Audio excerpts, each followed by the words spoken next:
TEAL has two businesses. One is automation solutions, the other is manufacturing services. Both have very different origins, but both have their origins in the watchmaking business.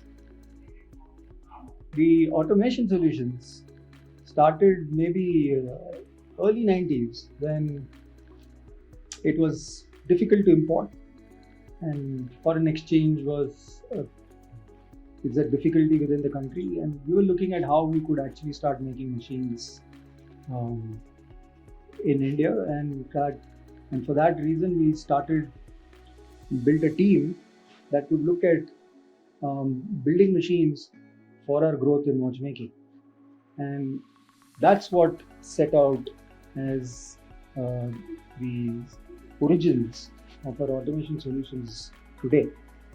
So as the watch business started scaling up, and it scaled up quite quickly, and it started in 1987, 1988, the growth of this business also came with a lot of machines being built internally by our own team.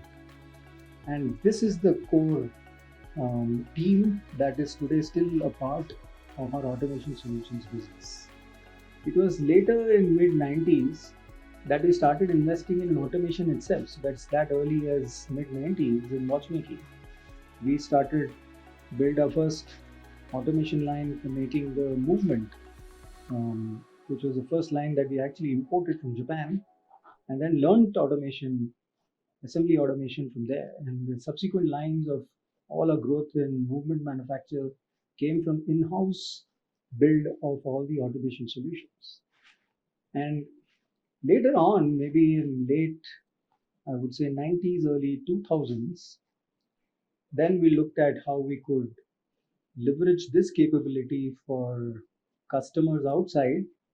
And that's how the automation solutions today started looking at customers outside. So you needed one brave customer who was willing to test um, a company like ours, which has capability but has never done this for anybody else.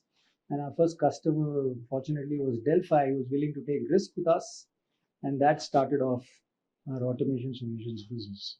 And today, in automation solutions, if you look at it, we've reached a stage in India today where any four-wheeler that you see on an Indian road has some system in that particular automobile that is built on a TEAL machine. So that's the degree of penetration that we've had in automation solutions.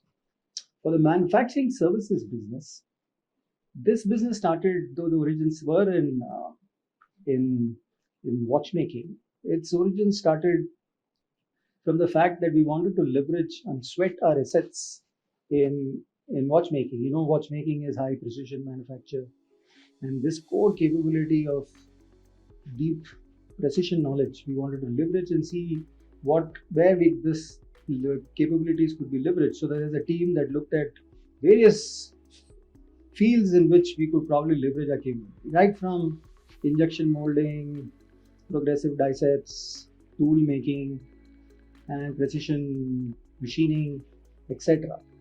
And as we went through the journey of exploration, there was ISRO that came up and asked us if we could do some critical components for space. And also there was this company called Hamilton Sunstrand, which is today Raytheon, that started in early 2000, that came to us and said if we could do components for aerospace. And that's how our journey into precision manufacture started. And then over a period of time from early 2000s, we actually built a separate facility, invested in various machinery that is suited for the aerospace and defense market. And today we are one of the leading aerospace and defense suppliers in India today, and probably one of the largest. Almost 95% of that business we export. And as we looked at expansion and looking at diversifying our business, we also entered a couple of years ago into the semiconductor wafer equipment market, where we're building components for that particular industrial segment. And we think that is also going to have the same kind of growth story that we've seen in aerospace and defense.